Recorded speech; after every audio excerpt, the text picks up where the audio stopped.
পেশাদার সাংবাদিকদের সংগঠন ঢাকা রিপোর্টার্স ইউনিটির ২০০০ সদস্যকে বীমার আওতায় নিয়ে এসেছে দেশের অন্যতম জীবন বীমা প্রতিষ্ঠান ন্যাশনাল লাইফ ইন্স্যুরেন্স পিএলসি।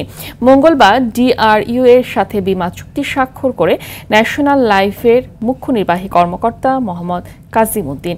এ সময় তথ্য ও সম্প্রচার মন্ত্রণালয়ের উপদেষ্টা মাহফুজ আলম বলেন, সাংবাদিকদের কল্যাণে সরকারি উদ্যোগের পাশাপাশি ন্যাশনাল লাইফের মতো অন্যান্য বেসরকারি প্রতিষ্ঠানগুলোরও সহযোগিতা প্রয়োজন। এ সময় সাংবাদিকদের কল্যাণে ন্যাশনাল লাইফ সবসময় থাকবে বলে জানান মোহাম্মদ কাজিম উদ্দিন।